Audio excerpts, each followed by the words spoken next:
So here's some interesting facts with regards to bees. So the first recorded beekeeper was back in the time of the pharaohs, so that's over 5,000 years ago.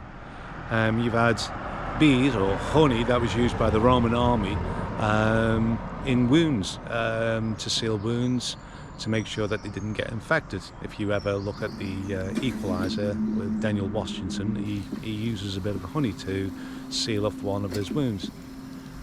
You've had the Vikings that used honey in the creation of Mead, and bees in general are the biggest pollinator in the world. So without bees, our crops don't get pollinated, and as human beings we fail, we die.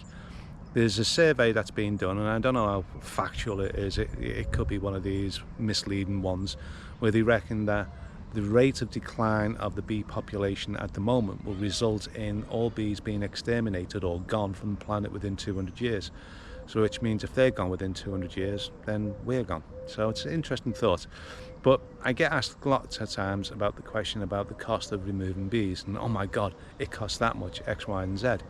Now, with regards to the law, it's a bit of a grey area, because no government can get off the fence with regard to either confirming that bees are protected or not. And it's got all sorts of things to do with, you know, fertilizers that are used by farmers and the controversiality of them killing bees, etc, etc. So a bee is not protected by law, but a hive is, which doesn't make any bloody sense to me, and creates this very grey area where some pest controllers will actually go out and exterminate bees, which is totally not really disgusting in my opinion, but that is just my opinion.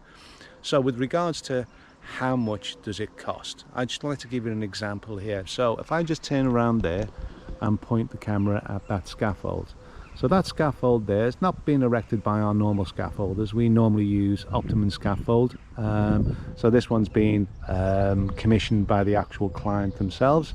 So as you can see, it's quite a structure, and I should imagine that's going to cost somewhere between £1,300 and £1,500 to get that installed there.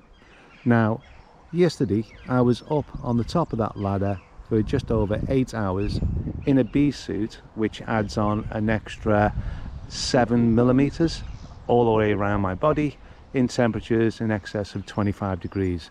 Talk about sweating and sticky, was absolutely and utterly mad.